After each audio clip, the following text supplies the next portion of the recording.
Welcome to this evening's life drawing class in which we are going to draw life without drawing, and instead we're going to be talking. Yes. Okay. So welcome, YouTube family, to another video. We have reached Discouraged to Willing episode 11. So we are on the home run, basically. In this video, we are going to talk about how what you actually fear is your own success, more than you fearing failure. There are a number of things that we're going to cover in this video, starting with understanding the fear of success, making reference to the magical book, which I've referred to before in videos. This is The War of Art by Steven Pressfield. So we're going to be referring to that. Super interesting. We're going to go into a number of reasons why you actually fear success, ending with a few of some lesser known reasons why you fear success. We're going to move into overcoming the fear of success, and then understanding the interdependence, the interconnectedness of success, aka success is not a standalone kind of thing. For one person to succeed, for example, they are standing on the shoulders of giants. So we're going to explore a little bit about what that actually means. Sounds good? Sounds fantastic? I mean, heck, we can just draw this. Maybe another video. Life drawing on Sophie Rashid Creative. Dun, dun, dun. So my friends, we're going to start with a really epic reading from this book. If you have this book, you can follow along. If you don't have this book, you can follow along. So we're going to page 142. Okay. In a section titled, where is the camera? There is a camera. Wait, hold on. There it is. No, it's mirrored. It confuses my brain. Okay. Fear. This is where we're at. Are you ready? You're ready. Quote, resistance, with a capital R resistance, feeds on fear. We experience resistance as fear. But fear of what? Fear of the consequences of following our heart, fear of bankruptcy, fear of poverty, fear of insolvency, fear of groveling when we try to make it on our own, and of groveling when we give up and come crawling back to where we started. Fear of being selfish, fear of being rotten wives or disloyal husbands, fear of failing to support our families, of sacrificing their dreams for ours. Fear of betraying our race, our hood, our homies. Fear of failure. Fear of being ridiculous. Fear of throwing away the education, the training, the preparation that those who we love have sacrificed so much for, that we ourselves have worked our butts off for. Fear of launching into the void, of hurtling too far out there. Fear of passing some point of no return, beyond which we cannot recant, cannot reverse, cannot rescind, but must live with this cocked up choice for the rest of our lives. Fear of madness, fear of insanity, fear of death. These are serious fears, but they're not the real fear. Not the master fear, the mother of all fears, that's so close to us that even when we verbalize it, we don't believe it. What is that? Fear that we will succeed, that we can access the powers we secretly know we possess, that we can become the person we sense in our hearts we truly are. This is the most terrifying prospect a human being can face, because it ejects him at one go, he imagines, from all the tribal inclusions his psyche is wired for and has been for 50 million years. We fear discovering that we are more than we think we are, more than our parents, children, teachers think we are. We fear that we actually possess the talent that our still small voice tells us. That we actually have the guts, the perseverance, the capacity. We fear that we truly can steer our ship, plant our flag, reach our promised land. We fear this because if it's true, then we become estranged from all we know. We pass through a membrane. We become monsters and monstrous. We know that if we embrace our ideals, we must prove worthy of them. And that scares the hell out of us. What will become of us? Will we lose our friends and family who no longer recognize us? We will wind up alone in the cold void of starry space with nothing and no one to hold on to. Of course, this is exactly what happens. But here's the trick. We wind up in space, but not alone. Instead, we are tapped into an unquenchable, undepletable, inexhaustible source of wisdom, consciousness, companionship. Yeah, we lose friends, but we find friends too, in places we never thought to look. And they're better friends, truer friends, and we're better and truer to them. Do you believe me? End quote. So good. So good. Fun fact about this actual physical book, the one I'm actually holding. So when I quoted this book in one of my other videos, I didn't actually own the physical copy. And some other house around here in this neighborhood had put out a table of sort of like hard rubbish. And what brand new book is sitting on the table? This one. Anyway, it was a beautiful synchronicity. I just wanted to share that with you guys. So this quote, so much in there. Oh my goodness. Did you resonate with that? Did that touch a really deep part of your psyche? Do you feel totally seen in ways that you didn't know you could feel seen? Yeah. Good. Essentially, one of the main points here is that wired in our psyches for thousands and millions of years is tribal inclusion. And why we fear our success is mainly because we outgrow this sense of tribe as we once knew it. And that's a massive threat to this primal part of our psyche that wants belonging. So there is a lot wrapped up in the fear of success, which we're going to go into in just a second. Success, like failure, is a challenge. So both of them, right, because they're two sides of the same coin, both of them demand growth, responsibility, and courage. If you remember the video all about embracing and reframing failure, you should go check that out. We talk about that, the double-sided coin, right? But in order to succeed well, one must fail well. And in order to fail well, one must be able to succeed well. Like, they're so relative, but also the lesson set around being able to do both success and failure are very closely connected and very similar. So like with anything, there's a reward that can come from the challenge, right? The breakthrough often precedes the breakdown. And so there's a chance that we get to live and breathe and embody our potential. The truth is, we really fear the thing we say we want, right? We convince ourselves that life will be better on the other side of success.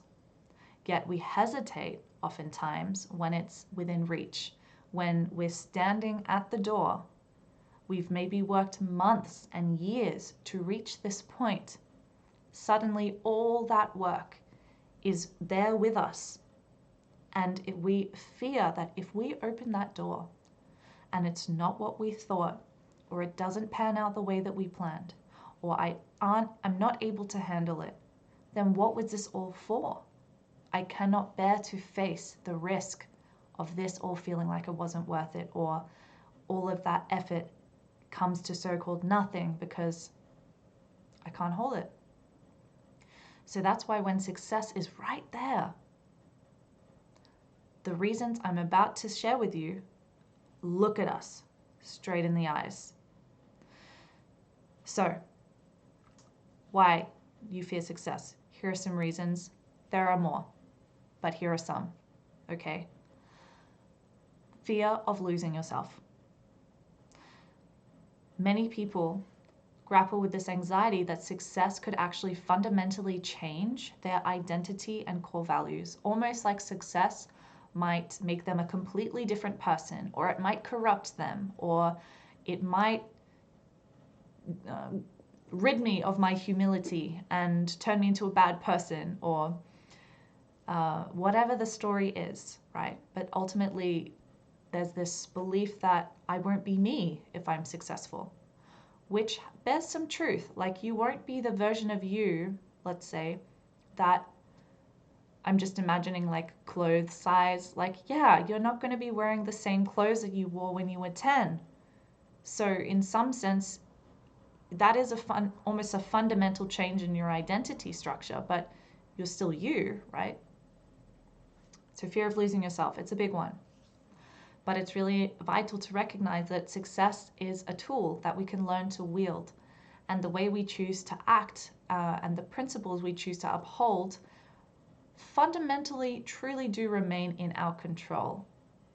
More so when we have more consciousness, more sovereignty, right? And so, sure, if you get successful really quick and you have no foundation of a healthy sense of self, and you are able to look into shadows and you're able to recognize that, you know, there's a default program which you could unconsciously fall into. Like, if you don't have that, then sure, you could absolutely default to some toxic program because you don't have enough self-awareness. So like with everything, I'm pretty sure this is like in every video, it's not that black and white. Okay. So moving on. Another reason that you fear your own success is a fear of backlash, right? There are social implications from success that can feel daunting.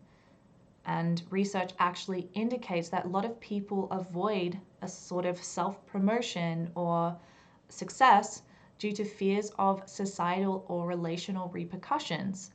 Kind of like, well, it's actually a phrase term coined as backlash avoidance. And so this fear leads to an avoidance of opportunities that could lead to growth or which could lead to more success. So it's a stifling of ambitions and potential in order to avoid this backlash. And there's even an ego backlash here on a more personal level. Have you ever experienced it where you've worked super hard to do a thing and let's say you've opened that door, you've walked through it, but then you realize that that was just one door and there are going to be more doors and it doesn't just end. It's not like that's the only door you're going to open. And then the ego backlash side of things comes in where the ego self is like, whoa, like, no, that was just so much work. Give me a break. Like, I'm going to need to have a holiday for a while now, even if you know that you actually can't do that and you need to keep moving forward. It's the same thing with medicinal ceremonial work. Like, there's an ego backlash. Like, after a ceremony, it's like, whoa, I'm not going to do ceremonies for a long time. And there's a sort of, do you get the feeling of what I'm saying here? There's a sort of like resistance that comes up. So that's also tied up in the fear of backlash. We also have the fear of not being good enough. Hello, imposter syndrome, aka this thing that looms in the background, which has this almost like unresolved belief, like, I'm going to be found out as a fraud that I truly am because I'm not good enough and I don't meet all these expectations. And, you know, almost like the more you know, the more you realize you don't know. And so if you gain recognition for an area of work or something, it's like all the holes in your awareness get illuminated and you're like, oh God. And instead of recognizing that you're on a journey, like you can't fully possibly know absolutely everything and have all the holes sealed off, because that's the work of a lifetime. You know, in that moment where you fear the not being good enough, that's not what's present for you. What's present for you is the cup being half empty, not the cup being half full, kind of thing. So self-doubt, it can be a huge thing, and we feel the fear of that self-doubt. We feel the fear that despite evidence of our achievements, that there's more that we don't know, that we're still not good enough, that we're maybe still going to be criticized, or, you know, our shortcomings are going to be called out. Super real fear. And it can really lead to undervaluing the success, attributing it to luck rather than hard work, so to speak. This leads on to a fear of criticism. Huge. Oh my goodness, huge. Even just the thought of putting ourselves out there can bring up this fear of criticism. Like anyone who has spoken publicly or done anything that has,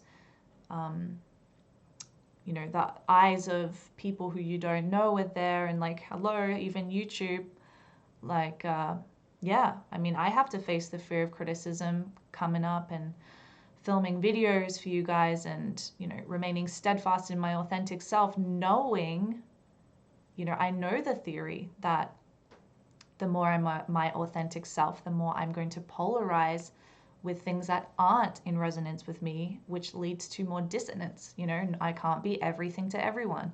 I know that. But on a lived and embodied experience, I still have to face that, because there's still that primal level fear that's like, but my belonging, but my survival. So it's there, you know, it just becomes a thing that's more manageable. Like I can pet the little monster and it becomes a little soft thing, and I can put it in its little bed and it'll be asleep for a little while, you know, until the next time it wakes up and I'll just pet it again. So you get what I mean, right? In big or small scale, like you don't have to be filming videos and posting them onto YouTube to experience the fear of criticism. We're talking small scale too, you know, it's in whatever domain of life.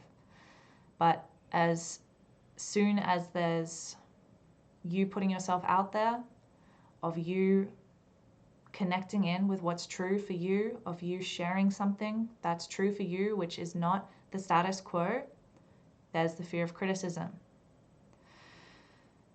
And as you succeed, even, the fear of criticism can morph into a fear of people being jealous and trying to pull you down, right? Because your success is a threat to them, because they're in competitor, not creator mindset, right? And so this can lead to the pressure to conform, the pressure to lower your potential, right? So that everyone can kind of feel good enough, or you avoid being too outlandish, right? Because that playing safe means that there's less chance of criticism, right? Like if I just pretend that I'm every single color ever, then no one will see that I'm not their color, so they won't criticize me, which is impossible, really. This ties into something called tall poppy syndrome. I don't know if you guys have heard of that. I don't feel like it's an exclusively Australian thing. Why do I think it's just an Australian thing? Maybe it's because it's really big in Australia. But this is essentially the social phenomena in which individuals who stand out or achieve success are criticized or cut down. And they're cut down to the size of the others, often due to jealousy or a desire to maintain social conformity. So that's exactly what I'm talking about here. Hence the fear of this criticism, this fear of being cut down, this fear of people being jealous, trying to reject, and all the stuff you get shadow projected onto, right? So that's huge. This leads us on to the fear of the spotlight, the fear of being in the spotlight. The prospect of success often comes with increased visibility, which can be intimidating, especially in an era dominated kind of by social media, Scrutiny is magnified because there's less personality. No, what am I trying to say? It's less intimate. It's more anonymous, right? You've got names on a screen and it's less personal. And so there's a lot of hate messages. There's a lot of judgment and criticism because people feel they can just get away with it because they're not standing in front of the person that they're typing that horrible message to. So they can avoid facing the consequences of that person-to-person relationship, right? So it's avoidance of responsibility. It's avoidance of facing the relationship kind of thing. So anyway, scrutiny is magnified, and there's a fear of being in the limelight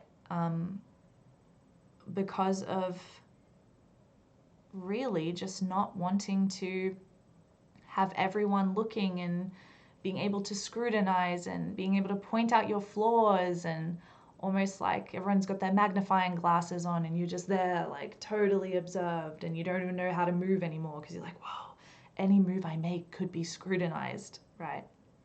That's also huge. I mean, props to the people who are way into that, and every facet of their life seems under hawk's eye. You know, that's full on.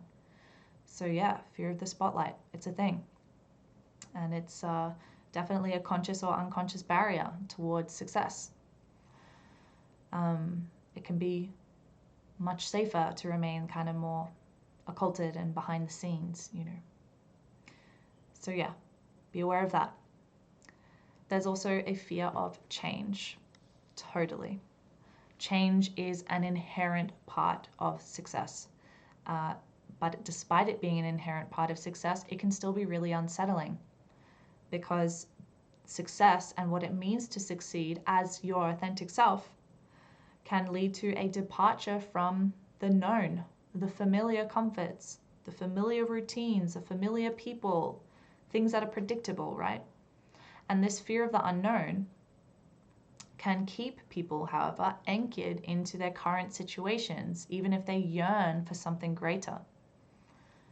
It's hard to face that fear of change. It's hard to face the unknown and be able to cultivate trust that you'll be able to make it through, that you'll be able to pull on your previous resources and alchemize them into something new and channel some new way to move forward, despite not knowing all the steps ahead of you.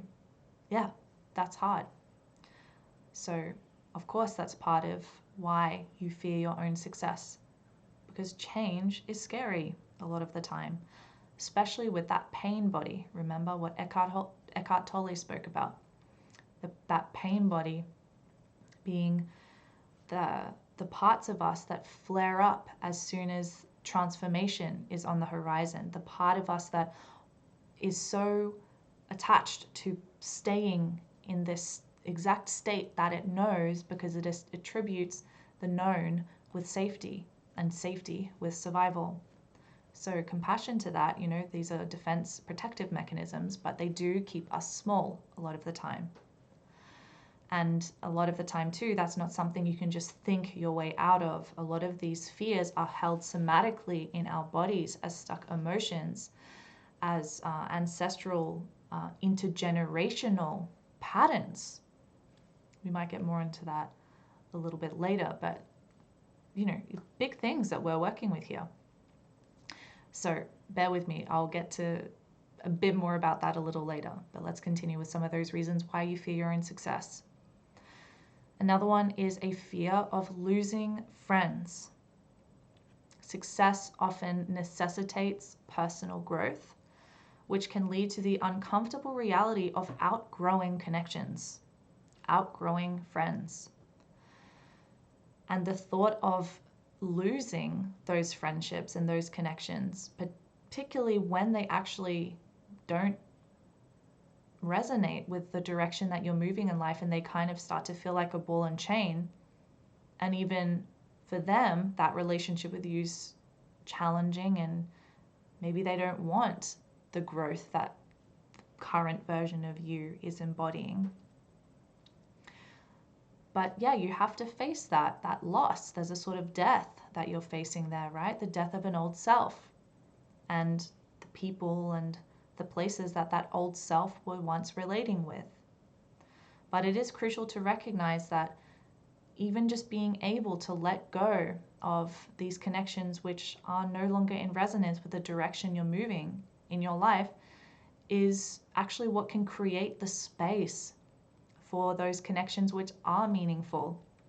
Like what Stephen Pressfield said in this book here, you know, those new friends being better and truer friends, and that you are better and truer to them because both of you are striving towards your most authentic path, and maybe it looks different than each other, but you're still on that same path of growth, right? The path of growth and the path of decay are different. Even the path of stagnancy, like, of course that's going to feel like a ball and chain. And that doesn't mean we judge and shame those people we've outgrown. No. Maybe, heck, they want to grow with us, and cool. But it is important to recognize that sometimes you just don't fit in those clothes that you were wearing when you were 10 years old, right? And that's just a feature. It's okay. You don't hate yourself for outgrowing your clothes. No, it's entirely natural, right? And then we look forward to the new identity, the new clothes that we can select that resonate more with who we are today. Okay? So another fear is a fear of working non-stop. The fear that success will throw out your balance with life, with work, with health, and the fear of becoming essentially overwhelmed by the demands of your success. This can lead to anxiety, right, about that losing of the balance of one's life. You might worry about sacrificing time. Like, in order for your success, you may have to sacrifice that time with your friends, with your family, even hobbies, let's say. Maybe there's a focused period of time which is needed for you to get through, for you to open that door. There's a fear of neglecting self-care. There's a fear of burnout. There's a fear of it feeling not worth it. And setting healthy boundaries, of course, becomes essential to maintaining this holistic personal well-being while moving along a path of growth, which is leading to more success. So just because you, let's say, have more on your plate, it doesn't mean that self-care and a balanced, holistic lifestyle can't be maintained. It just gets, there's an adjustment period, right? And so you've got to learn how to adjust to that, to those new demands. So all of these things are workable, right? But your system initially doesn't register the workable aspects. It just registers that, whoa, this is scary. I haven't taken off these shoes and put on new, bigger shoes in a while. There's also the fear of the weight of heightened expectations, right? Performance anxiety, that kind of thing. Success inevitably raises the bar for future performance, so to speak, creating new standards that can feel daunting. Like, whoa, I performed super well this last time, and so there's this fear that the next thing that I'm going to do won't be as fruitful or fulfilling or satisfying or beautiful as that last thing, which can actually lead to a reluctance to embrace new opportunities which could propel you forward. But kind of like what I've experienced with, like the fear of failure, but aka the fear of success, is, well, this thought which I brought into conscious awareness was essentially along the lines of, if I don't go for the thing, if I don't commit to the thing, if I don't try, then there's nothing to fail, if that makes sense. Like, if there's nothing that I've taken on, well, then there's no chance of failure because there's nothing I'm doing to fail, right? Does that make sense? Have you experienced something like that? It's sort of working, it's a tricky thing, this mind, right? The self-defense mechanisms are tricky. So it's best that we can be more aware of them so we can catch them and be like, oh, that's why I'm self-sabotaging. Got it. thank you, part of me that's trying to protect me. How about I reassign you into a way that is actually going to still give you a job, but one that's not going to absolutely destroy all of my attempts of moving forward in my life. Woo! Okay, so the reassigning is possible. Anyway, but let's continue with some of these fears. Something else which is actually really interesting is another reason you can actually fear your own success is that you fear excitement. So what does that mean? Physiological responses associated with excitement can often be mistaken for anxiety, which actually elicits a trauma response. For those of you out there who have experienced trauma in more obvious and non-obvious ways, you know, emotional neglect is still a form of trauma. It's not just physical impact trauma, right? There's a heightened, aroused nervous system state, right? Fight or flight, fight, flight, freeze, fawn, like sympathetic nervous system. And the body keeps the score, right? So our body holds on to this as somatic memory. And when something activates that sort of aroused fight, flight, freeze, fawn response, even if it's from a more positive quote unquote stimulus, the system registers them as very similar things. And so what does that mean? That means that there's this experience of anxiety that comes through when we're excited about something, and then the anxiety then is almost like a trigger of a flashback, consciously or unconsciously, to that time when we experience that state in a not so positive way. And it can actually, it's just what's the way words I'm looking for? It's like it's been negatively coded and imprinted, and so there's entanglement there in our psyche. Like we're not able to see the thing clearly because it's enmeshed with a period of time when that was a trauma thing, not a positive thing. And so we can recoil from situations that trigger that state, such as facing the unknown and speaking out as our authentic self, right? Being akin to that success, right? And success as a thing, like there's no one thing that success is. Success for one person may be completely different from what success is for another person. Defining what success is for you is not only important but essential, because our ideas of success can also get totally wrapped up with the definition of success that society gave us, that your culture gave you. So actually, what's success for you? That's a really important thing, which I'm slightly segueing to right now, but it really does need to be said. Success for you might literally be on a day-to-day basis. I wake up, I do my morning practice, I wake up and do my morning practice so I feel a little less anxious today.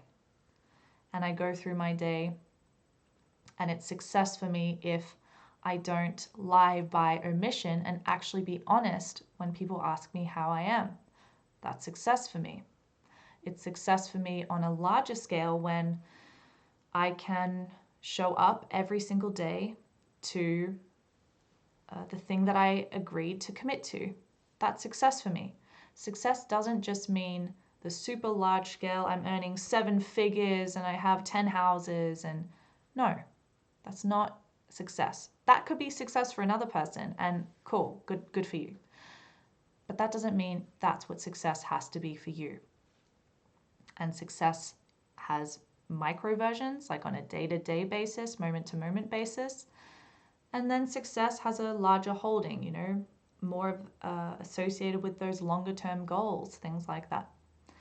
So I digress slightly, but that really needed to be said because I actually realized I didn't make more of a point of that before. So there it is. Okay. But just going back to what I was speaking of this fear of excitement as entangled with a trauma response. May this not undermine or diminish any form of trauma. Like, this is so real, so valid, and it's best that it's not ignored, because these things will wreak havoc in our lives because it's living in our system. The body keeps the score. That's a really fantastic book if you haven't read that. And I'm not a psychologist. Yeah, I'm not a psychotherapist. I'm certified as an art therapy practitioner, but do know that, okay? So if you're going through something really intense, really serious, seek help, seek medical advice, okay? Like, go get the support that you need. So this may come up as you progress on your path of being your authentic self, because that isn't in resonance with your authentic self. That's in dissonance with it.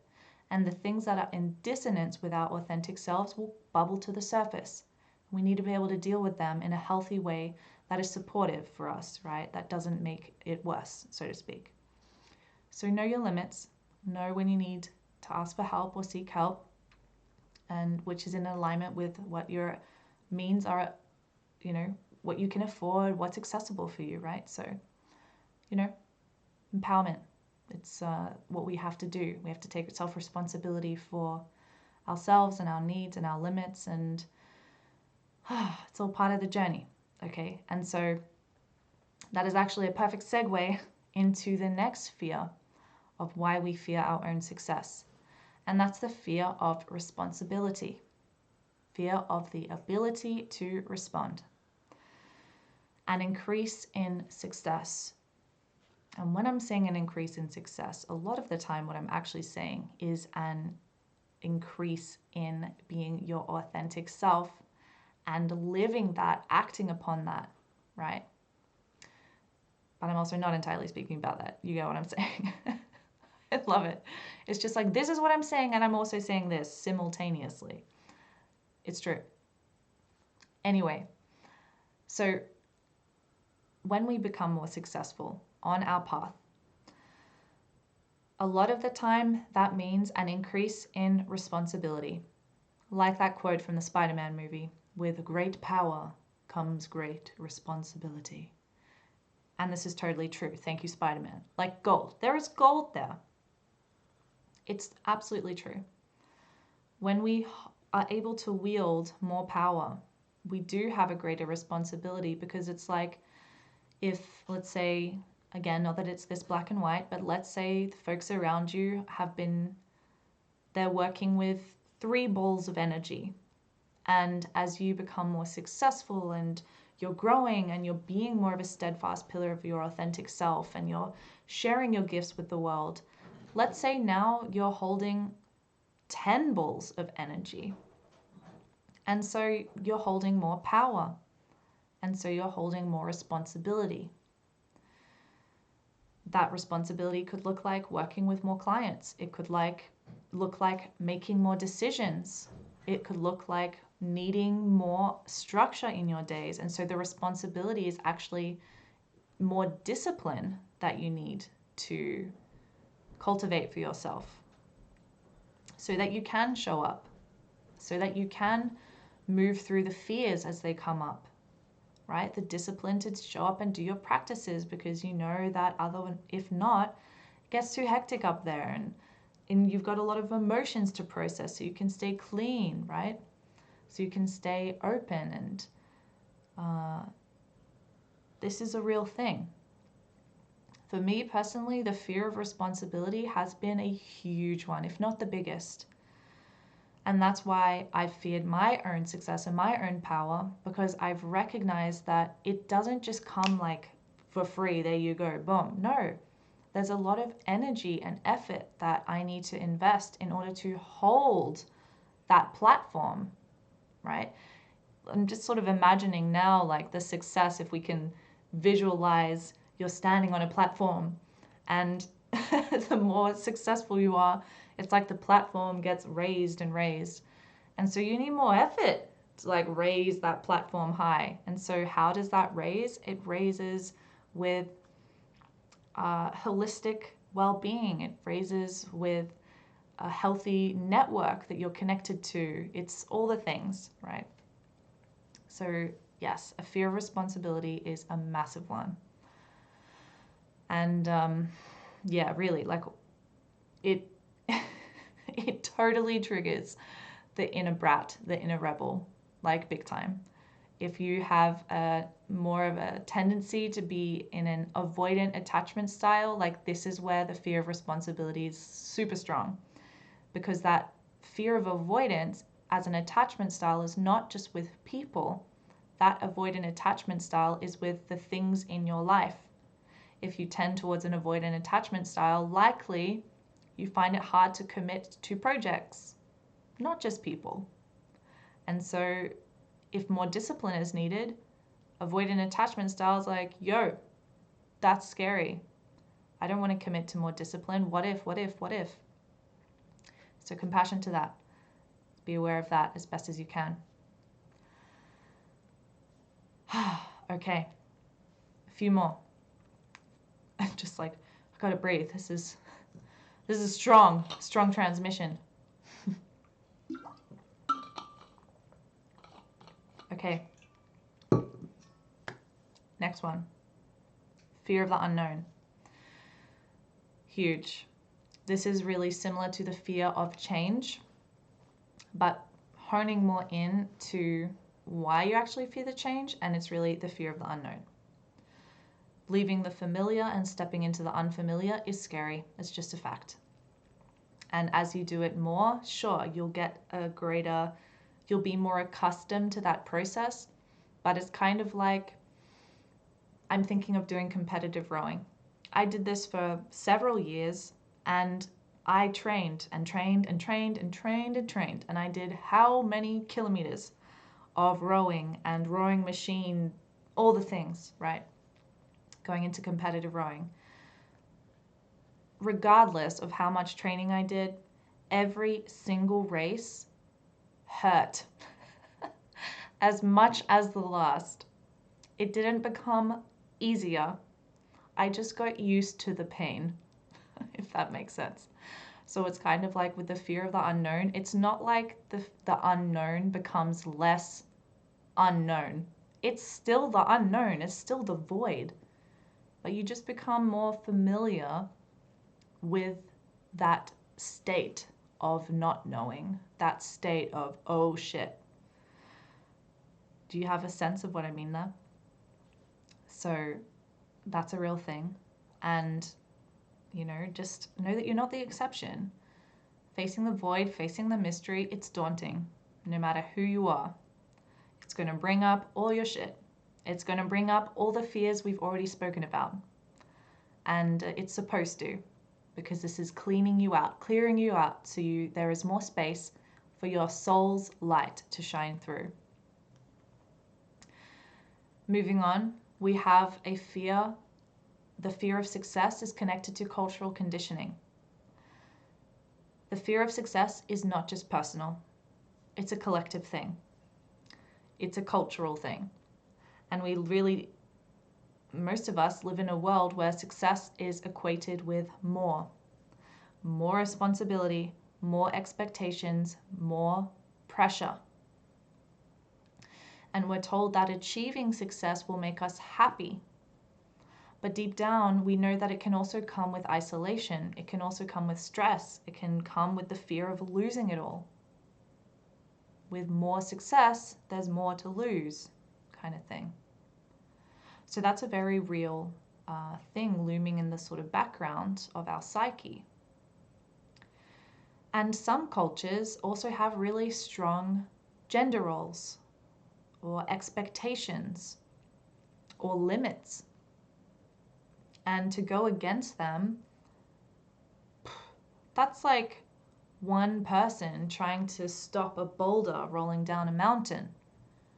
This thing's built momentum over years and years and decades and decades. And so a lot of the time, what a massive blind spot is with purely psychological approaches is that it's only talking about the individual instead of the system, right? Instead of talking about the mycelial networks, why are we just talking about that mushroom? It's more nuanced than that. It's more interconnected than that. It's more intergenerational than that. So this is where it's really important to have that higher vantage point. And I refer to this work a lot because it's entirely useful for family constellations. That's what helps you see the system and the cultural conditionings that you're working within. And not only that you're working within, that you have been born into, the thing that lives and breathes through your blood and your bone and your breath. Okay, so it's very personal, a lot of these cultural programs that we're running off unconsciously, because it's the lineage, it's our ancestors. Tuning into my ancestral line to give an example to contextualize this. Not saying that this is black and white, of course, but generally speaking, there aren't so many women ancestrally as Lebanese women who've gone out and been entrepreneurs. So for me to walk that path, there's massive pain body response because that's not been done by my ancestors. And they're like, whoa, we don't know how to assist you with that. We don't know if this is allowed. In our culture, that's just not what was done, not allowed. So for me to carve out my path without disrespecting my ancestors, I got to do a lot of work. And that is not something so far off and outlandish. This fear response, this contraction, this resistance, it lives in me, through me. Sometimes it feels like it is me. That's how intimate this is. And so the reason I become a family constellations facilitator is because I've needed that work, which is why I now offer it, because it's helped me immensely. Strong, right? So yeah, family constellations, hit me up. Powerful modality. Okay, the last one I have on my list here is the fear of isolation.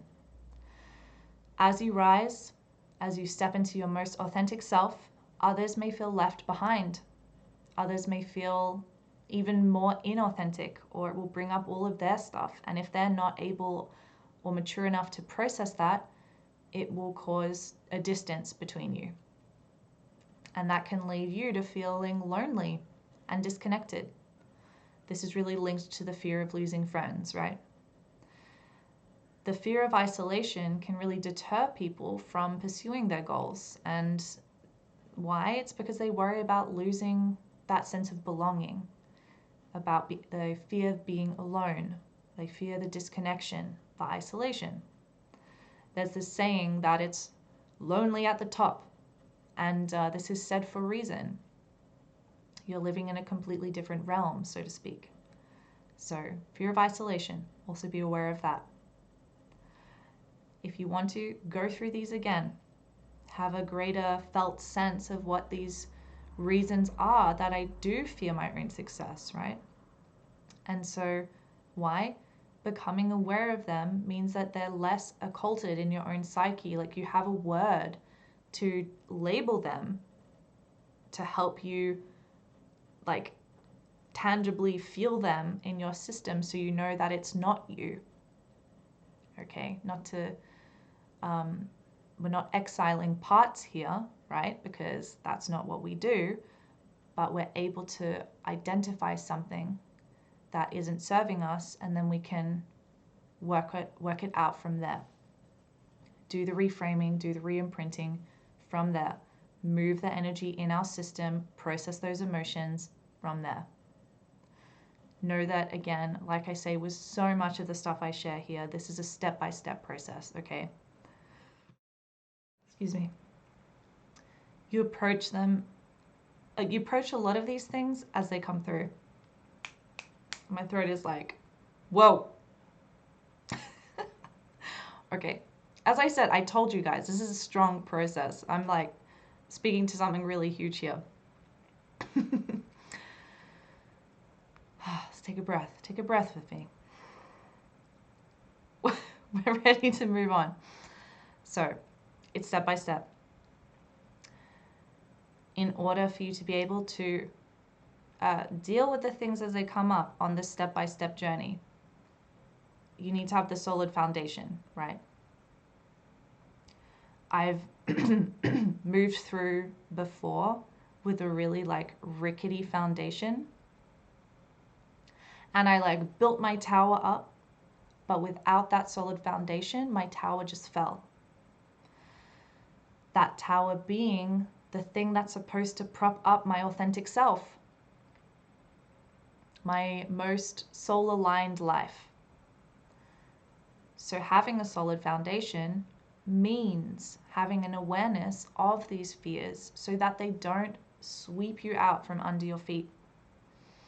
It means having an awareness that your shit's going to come up, and not just an awareness of that, but then also tools to be able to deal with those fears as they come up, to process the emotions, to reconnect to the mindset that you want to cultivate, not feeding old mindsets which have spiraled you down. So this is the foundation, right? And it's got to be holistic. It's got to be physical, mental, emotional, and spiritual. You got to have good health. Health as physical health, mental health, emotional health, spiritual health as more closely connected to who am I? What are my values? Who is my true self? Right? Do I have a felt sense of my soul? Am I connected to my intuition? Am I connected to life? Am I connected to a sense of purpose? This is spiritual health. And all these things, all these 4 pillars, they are what create your solid foundation. If you feed one too much, it throws the other ones out of balance. And so, as I said before, in another video, or a few of them by now, no one size fits all. This throat, it's freaking out. Let me drink some water.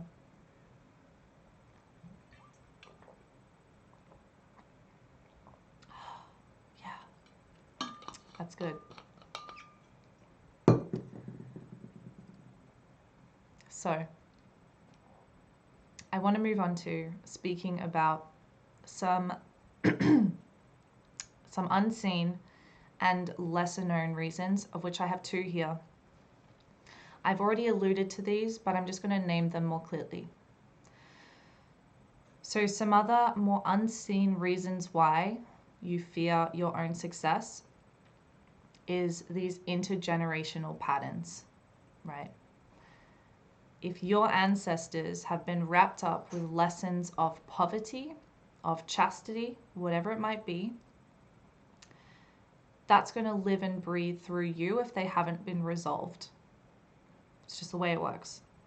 My training with Family Constellations has been really validating that, what I'd already sensed before, but really these things live and breathe through the generations until they're resolved.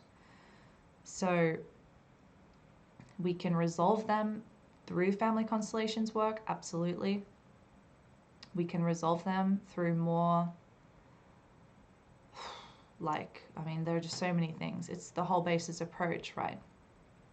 It's not so much of a conceptual thing a lot of the time. It's more of an experiential thing, that these patterns live in particular areas of our body.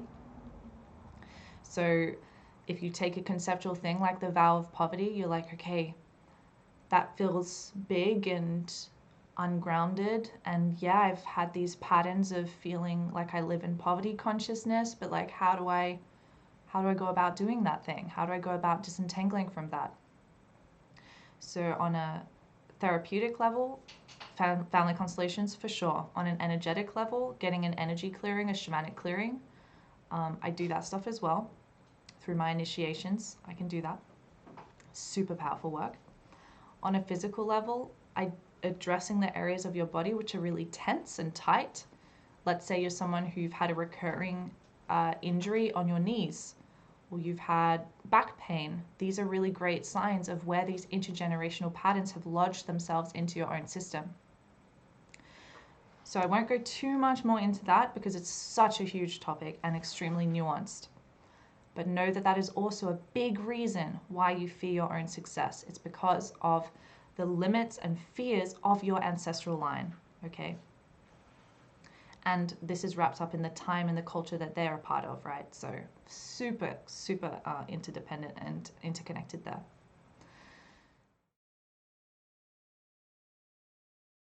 Maybe soon I'll stop coughing. I'm getting a throat activation, guys. So, the witch wound. Have you heard of that? The witch wound is not something so outlandish either. Literally just a few hundred years ago, people were burnt at the stake. People were murdered, persecuted, exiled for not even being overtly witchy, but for just being different, for standing out, for saying something too controversial, from doing something that the status quo didn't approve of. And so many of our ancestors experienced something along those lines. And so because this pain and this trauma was unresolved, you know, why was it unresolved? Because it was so huge. You know, that's a big ask to like fully process that in one generation. So what happens? Epigenetically, systemically, that gets held by the lineage and it gets passed down to be able to be felt, accepted, and processed. And so do you experience the fear that something bad will happen if you speak up or if you're your true self? Do you fear that you'll be persecuted? Do you fear carving out your own path? These are similar things and reasons connected to that witch wound.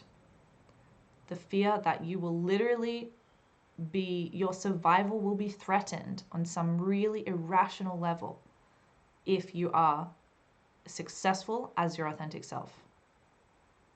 Huge. So those are just two lesser known reasons why you fear your own success, but they bear naming because they are so not spoken about a lot. These things that I've just named really speak to the systemic thing that we're part of, not just the individual. Because I remind you, and I'll keep reminding you, you are part of a much bigger system, and the problems you face are not just yours, and they didn't start with you. So I won't say too much more there. Otherwise, this video will be about 4 hours. And we're already at an hour, más o menos. Okay. I want to speak to you now about 10 steps for overcoming your fear of your own success. Again, this list is not exhaustive. There are more ways, but start here. First, you want to acknowledge your fear. In order for your own system to be healthy, you don't want to exile parts or deny parts. You need to acknowledge what's there as it is. So recognize and accept that you're feeling fear about certain things and that that's okay. Understand that fear can coexist with even excitement about new opportunities, and that doesn't mean that you shouldn't pursue the thing just because fear is there. Know that fear is a natural occurring thing that arises when you're facing change and transformation and the unknown. So acknowledge your fear. You want to as well reflect on your goals. Take time to self-reflect and truly ask yourself, what do you want? What truly lights you up? Reflecting on your goals is also reflecting upon your bliss. Do you know what that is? When you even think about following your bliss, what does that bring up? Fears? Great, acknowledge them, right? Identify the root causes. This is big, but sometimes we make it bigger than it needs to be. We have the answers. They're living through our body a lot of the time. We just need to pay attention. So analyze what's specifically holding you back. Are you afraid of responsibility, change, losing your current comfort zone? Why? Write the answer. Why? Write the answer. Why? Write the answer. Even if you're not writing it, ask yourself, I really fear taking responsibility. Why? Well, I fear taking on more responsibility because I fear that I won't be able to handle it. Why do I fear that I won't be able to handle it? Because I was told when I was younger that I wasn't strong enough. Well, why? Well, I'm just pulling something out of my ass here because it's really basic, but it's what's coming through. Because I grew up in a super macho culture, and as a woman, I was told that I was weak and that I'm just supposed to be cleaning the house. No shit, you fear taking on more responsibility that is totally transcending archaic gender roles, right? So yeah, that's an example. And identifying the root causes, you can also do that through hypnotherapy. You can do that through a number of ways as well. So also seek help for that. Another root cause, ancestral.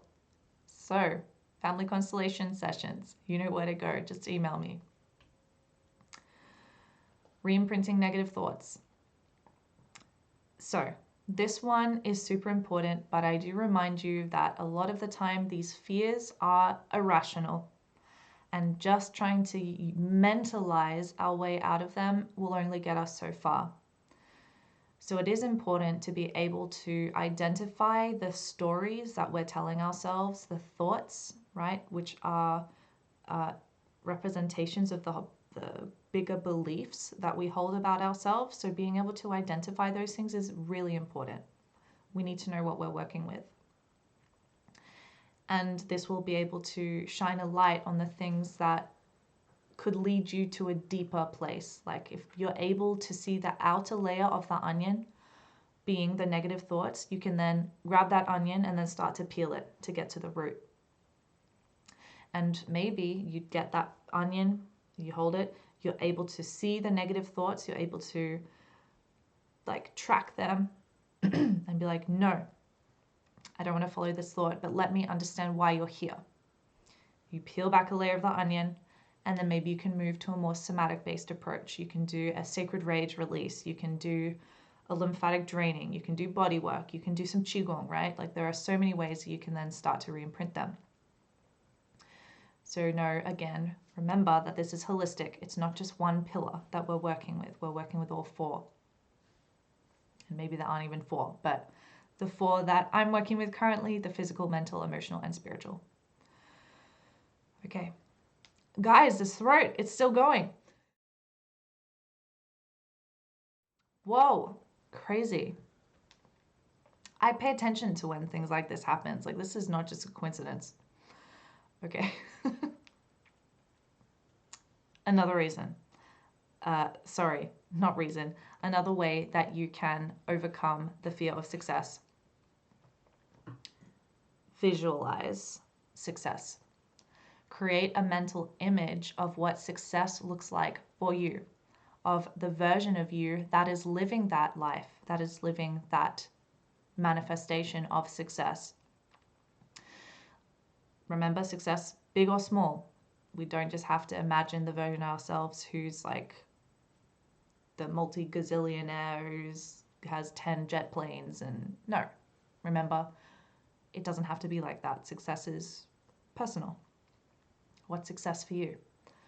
Imagine what that looks like. Maybe it's you imagining yourself on a piece of land that you've been able to buy, and it's you creating your own house through natural materials, and it's you seeing yourself tending to the garden and building the house and caring for the animals there, right? Like there's your visualization of success. Cool. Feed that.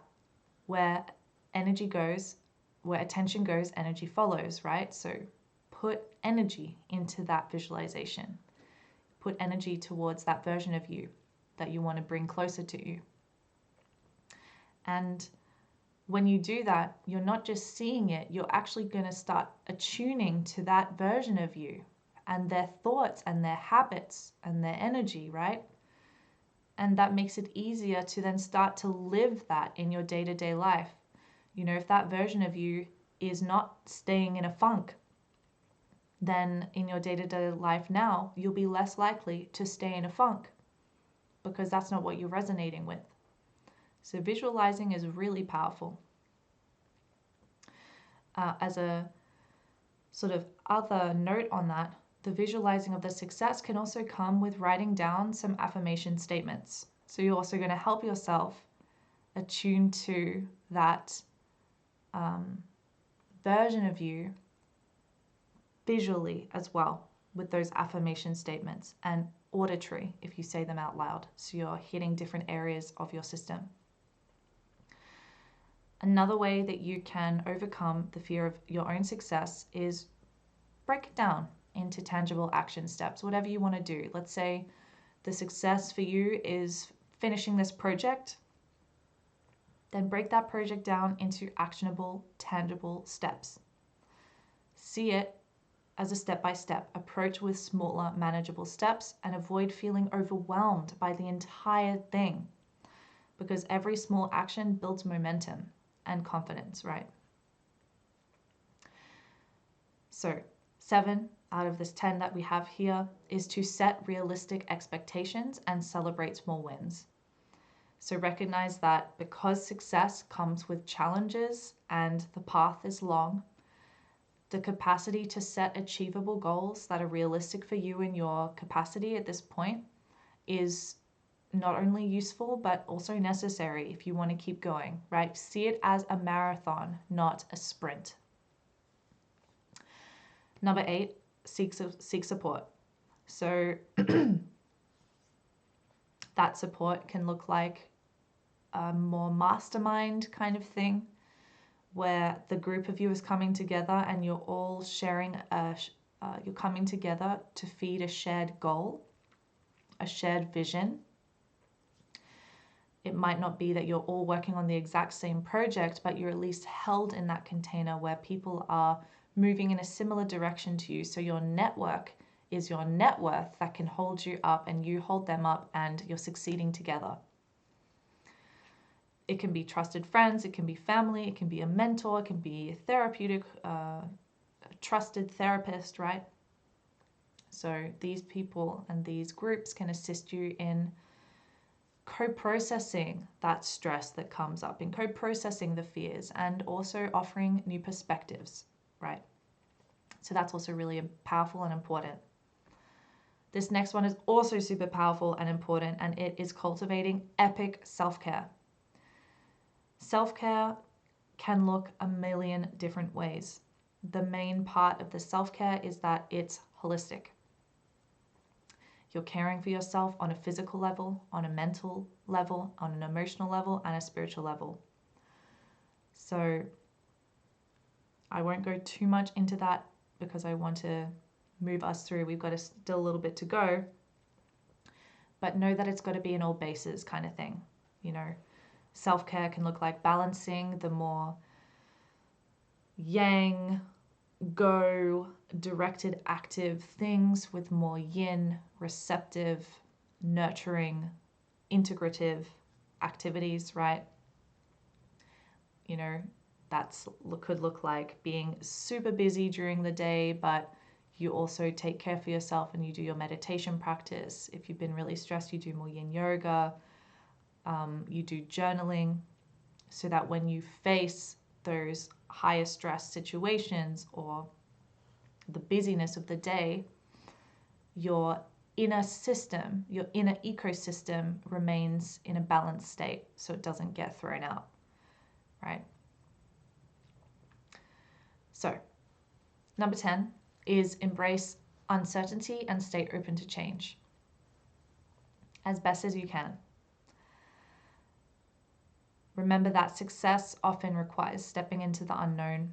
I've repeated this a few times now, but we need things repeated for them to land a lot of the time. So may you be okay with that as best as you can be.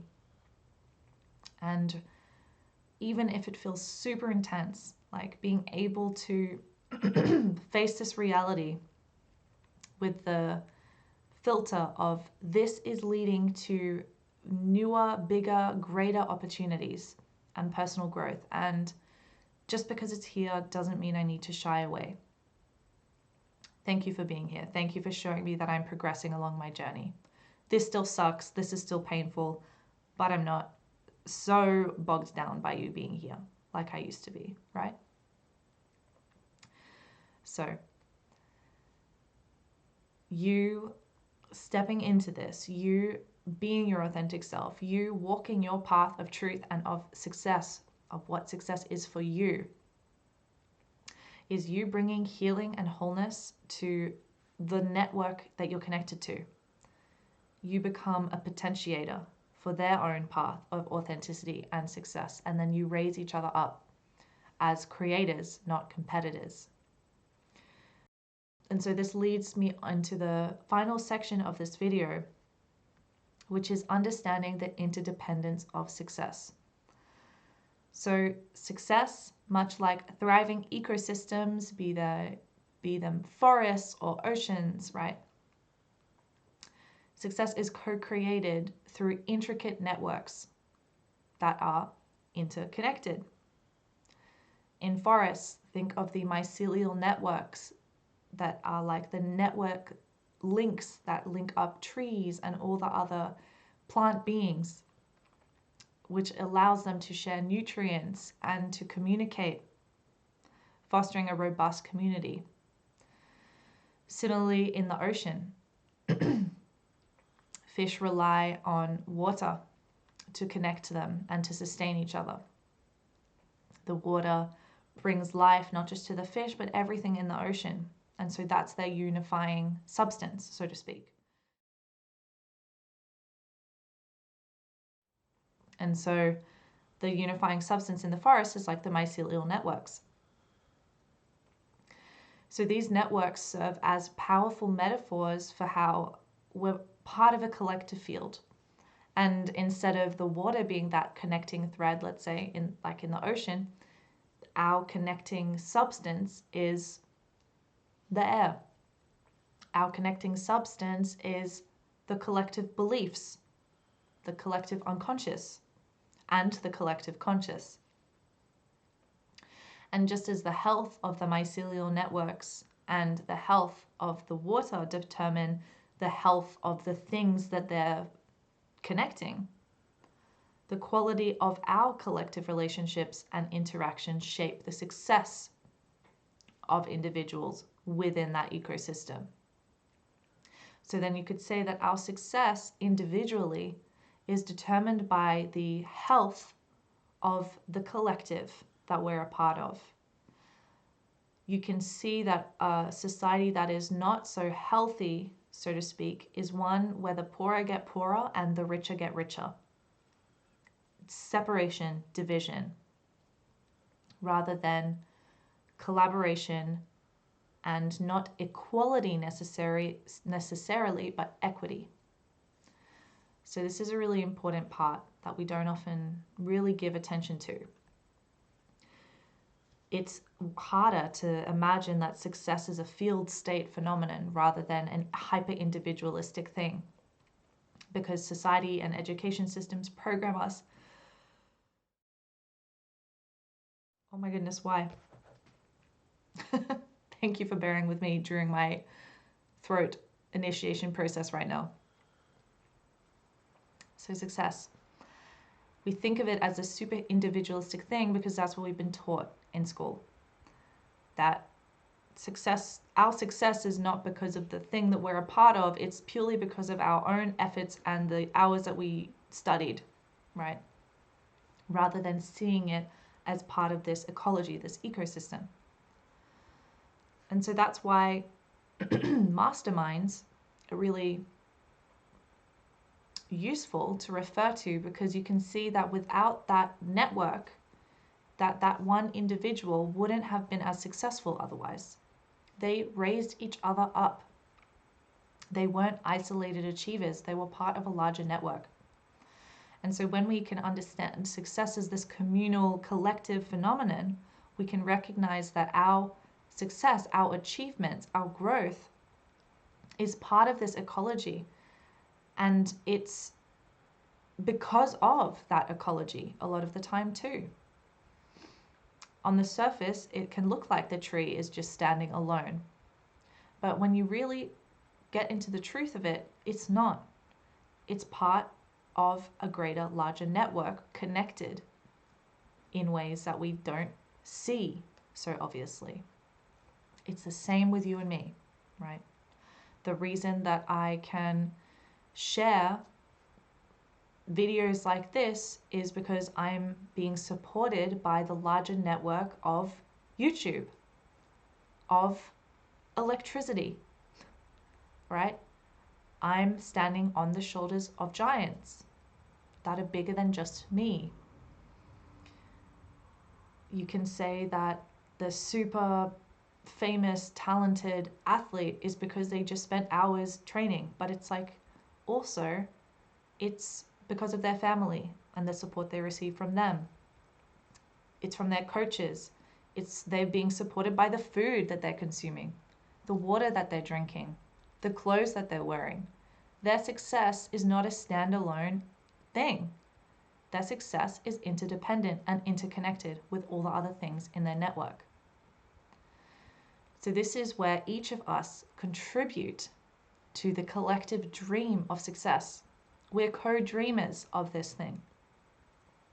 We're co-dreamers of this vast tapestry where our aspirations, our authenticity doesn't only just shape our reality, but it also contributes and shapes the whole. Just like how that quote, the sum of its parts, that one, I don't have it exactly right now, but the essence of that is like, sure, you could look at a beach and pick up 1 grain of sand and you could be like, that is so insignificant. But that beach is there because of grains of sand and all of them there together. So whilst that 1 grain of sand might seem insignificant, if he applied that logic to then every single grain of sand and then just deleted all the grains of sand, there's no beach. So it's like you. Whilst you may think that you're insignificant, if you extend that logic to every single other human, what are we left with? So no, that's not a useful frame of mind, in my opinion, when we're talking about the capacity to raise each other up. We're all here, we're all different, we all got a different flavor, but that doesn't mean that my flavor isn't as important as that flavor. No, they're just different. When we don't act, when we don't rise to the occasion and face our fears, we contribute to a collective pattern of not rising up and facing fears. And so then it makes it harder to be that person who rises up and faces their fears. The more people do that, the easier it gets for everyone else, because we're all connected and we become potentiators. We open all these doors and people are like, oh, whoa, there's a freaking open door over there. I didn't open the door, but there's a freaking open door over there. Let's go check it out. Right? Think about it, the DJ performing at a music festival. That's one person, sure. And it might just look like they're moving a few little things, but their investment of time and energy in mastering their craft and creating and producing this music is influencing how many people in that moment. They could be performing in front of thousands of people. And so that person stepping into their truth and investing their time and energy into their craft and their bliss has literally, tangibly, you can see the effect of that onto the people. It's moving their body. And what is that doing? It's opening the hearts and the minds of those people. They feel connected, they feel blissful, they feel a sense of awe and wonder and wow, I can create things in the world. Because that person has opened the door. So that's another example which could really ground in what I'm talking about here. So it doesn't feel too conceptual, because really it's not. It's very practical, actually. And this whole thing of being able to understand the reality that success is interdependent. It's a co-created thing. That we're co-dreaming this story, and that the more that we feed the can't do it, the more that pattern anchors in society and anchors in the collective. And then on the other side of that, if we feed, I can do it, and here's what I'm doing, and yeah, it's shit and it's hard sometimes, but I'm still opening that door, then that makes it easier for the others to open the door. And in doing that, we awaken to abundance consciousness, because we're aligning ourselves with the truth and reality of nature. The truth and reality of nature, of which we are part of, is interdependent. The forest is not doing stand-alone things. It's extremely interdependent. One thing affects the other thing, which affects the other thing, which affects the other thing, which affects the other thing. To take one element out of the forest, you destabilize its homeostasis, because each of them are playing their role, so to speak, so that the entire ecosystem, the whole, can function. It's very interconnected.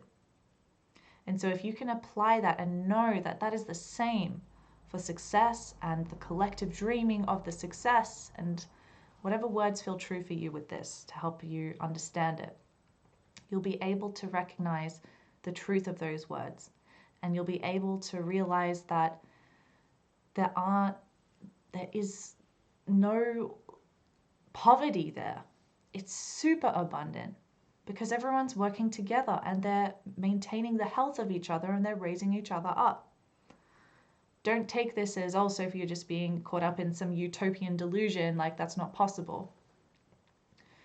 And heck, in some way, sure, maybe I want to be a little bit idealistic and feed some utopian vision, but I'd rather do that than feed a pessimistic doomsday one.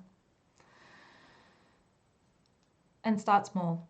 A lot of this is grassroots, but just remember that your efforts won't be in vain, because you affect more people than you realize.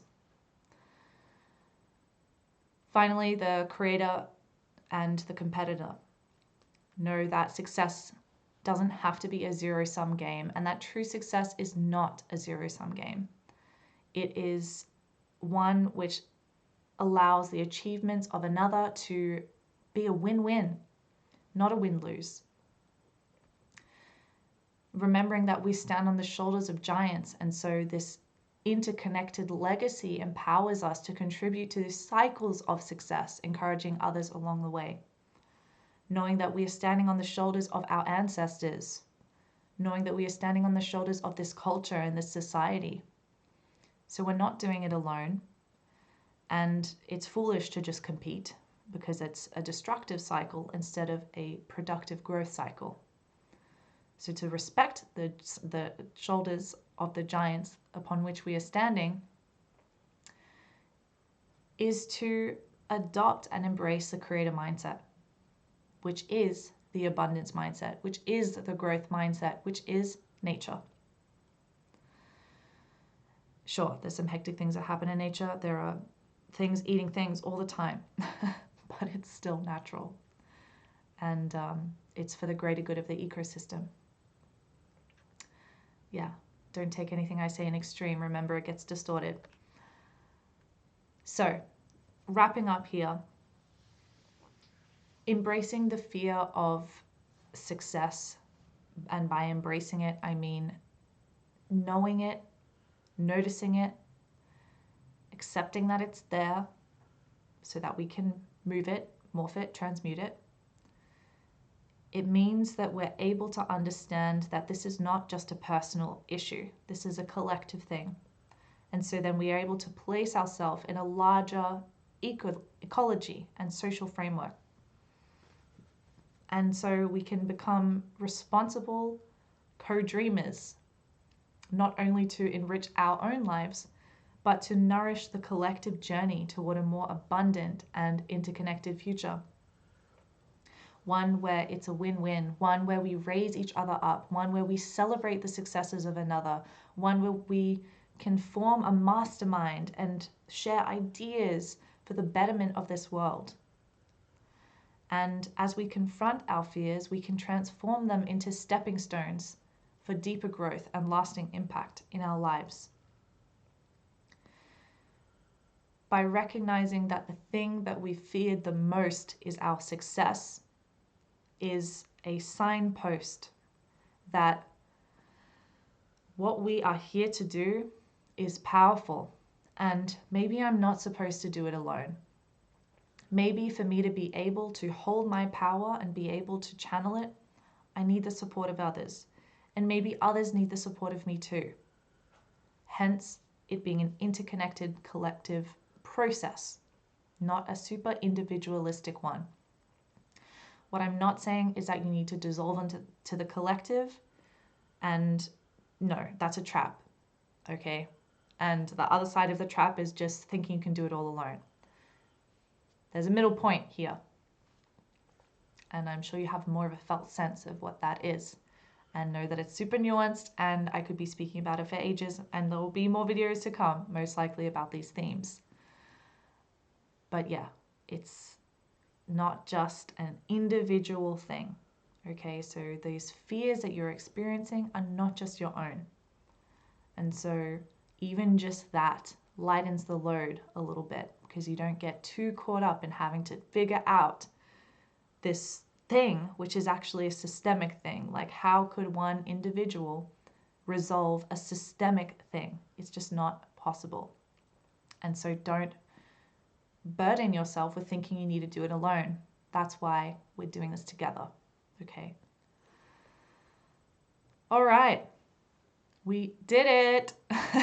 We made it through this video, and my voice is still here, and I've stopped coughing for now. Thank you for bearing with me as I went through that really interesting throat activation initiation process. Initiation station. So your aligned action. We're still within the passion project, okay? So 2 weeks ago, you started brain blossoming, right? Getting those ideas down of what it could be. In the last video, within Discouraged to Willing, you identified your medium, you allocated a time frame, and you selected your theme. Now this is where you begin. How do you do that? First and foremost, you structure in time into your week. That's it. You structure the time. Allocate at least 2 hours this week to work on your passion project. This can be 1 2-hour block. This could be 2 1-hour blocks. This could be 4 30-minute blocks. But give yourself, minimum 30 minutes. Otherwise, it's hard to drop in. But at least 2 hours this week, work on it. Almost stopped coughing. So in this 2 hours, I'm not going to tell you what you need to do in those 2 hours, because you know what your passion project is. I'm holding the frame and holding the space, right? So that's it. In those 2 hours, trust that you'll know what you need to work on, because you've set that agreement with time that that's going to be the block where this process develops. Because by doing that, by working with time, by anchoring it in, you are telling the universe, you are telling your subconscious that in that time, in the week, we're going to be working on this passion project. So already stuff gets working, stuff gets moving. So do that, enjoy that, And let's see how your passion project unfurls. Very exciting. All right, guys, we've made it to the end of this video. And as a final note to leave you with, understand that why you fear success is because actually you are super powerful. And it's okay to fear something super primal, which has been passed down for years and years and years and years, which is a fear of not belonging, right? May you have a greater understanding of why you feared your own success, and also recognizing that you don't have to do this alone, and maybe you're not supposed to. Because in fearing your own success, in fearing your power, you're recognizing how dang big this is. And so as you step into that, it's going to be clear the ways that you need assistance, or the ways that you need to bring in more holistic practices, thereby assisting others to do the same in this co-created collective journey. So yes, may you face this journey with more awareness, more of a solid foundation, and be able to weather the inevitable storms along the path, which are a feature and not a bug. You have totally got this, and know that one-to-one support is here. In addition to that, if you liked this video, click that like button for me. If you're not subscribed to this channel, subscribe to this channel. There's a lot of good stuff to come. We are only just getting started. Share this with your people if this is a message you feel someone in your network would really benefit from hearing. Someone that you feel you want them to know this information, so you can start already sharing the goodness of these teachings and awakening this collective co-dreaming process within others. And breathe. And smile. All right, I will see you guys in the next one. Be well.